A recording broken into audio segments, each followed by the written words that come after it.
Break के बाद स्वागत है। चलिए खबरों में आगे बढ़ते हैं। बीजेपी के राष्ट्रीय अध्यक्ष जेपी नड्डा ने शुक्रवार को बिहार के बेगूसराय में रैली की, जहां उन्होंने बिहार के विकास के बारे में बात की और कहा कि बिहार ने देश को काफी कुछ दिया है, जिसका जवाब शनिवार को आरजेडी के प्रमुख तेजस्वी यादव ने दिया। रिपोर्ट देखिए।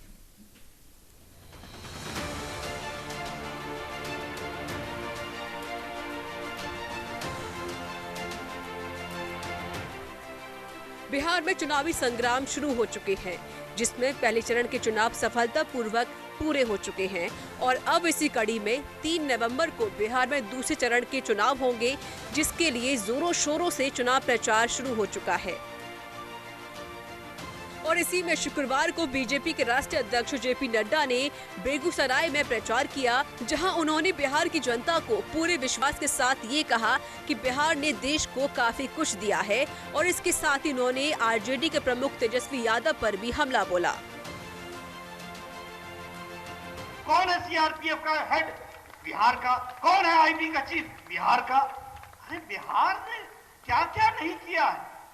और मित्रों, अगर बिहार दिल्ली पर अपनी धाक कर सकता है तो हमको ये याद रखना चाहिए कि बिहार में बिहार को आगे बढ़ाने का काम करने का काम और जिम्मा हमको लेना पड़ेगा। अब ये मैं सुन रहा था तेजस्वी का, वो लैंड लॉक है ना जी, लैंड लॉक नहीं है, आपका माइंड लॉक है, आपका माइंड लॉक है। ये लैंड लॉक का किस्सा नहीं है, आपका माइंड लॉक है। और मैं बड़े खुले मन से कहना चाहता हूं कि आपने अपने पिता और माता, जिन्होंने 7.5 साल दोनों ने चीफ मिनिस्टर रहे, पोस्टर से चेहरा काहे हटा दिया? और चेहरा हटाया तो बिहार की जनता से माफी क्यों नहीं मांगते हो? इसी कड़ी में आरजेडी के प्रमुख तेजस्वी यादव ने पहले नीतीश कुमार पर निशाना साधा और उसके बाद राष्ट्रीय अध्यक्ष जेपी नड्डा को भी सवालों के घेरे में खड़ा कर दिया।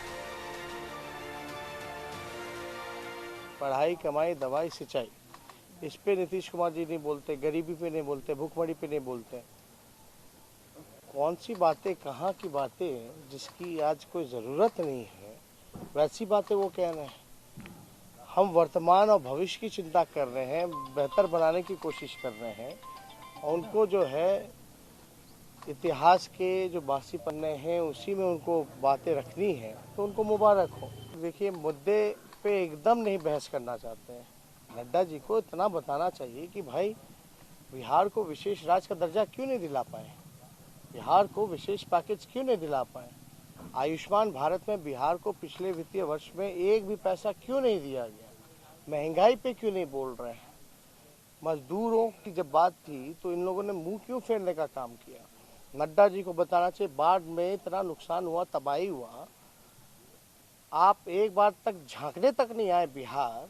अब चुनाव है तो वोट मांगने घूम रहे हैं। आपको कम से कम सेंट्रल की जो टीम भिजवा देते, खुद नहीं झांकना था। तो नड्डा जी समय स्थल चुन ले, हमसे खुली चुनौती है, हमसे बहस कर ले। बिहार के विकास के मामले में, गरीबी के बारे में, बेरोजगारी के बारे में, या वो अपना ही कोई विषय चुन करके हमको बता दे, हम स्वीकार करेंगे। बिहार चुनाव के दूसरे चरण के चुनाव के दिन जैसे जैसे करीब आते जा रहे हैं, वैसी वैसी सभी चुनावी पार्टियां एक दूसरे पर हमलावर हो रही हैं। बिहार में पहले चरण के चुनाव हो चुके हैं और अब इंतजार है दूसरे और तीसरे चरण के चुनाव का, जिसके बाद पता चलेगा कि किसके नसीब में बिहार की कुर्सी आएगी। Bureau report, news India.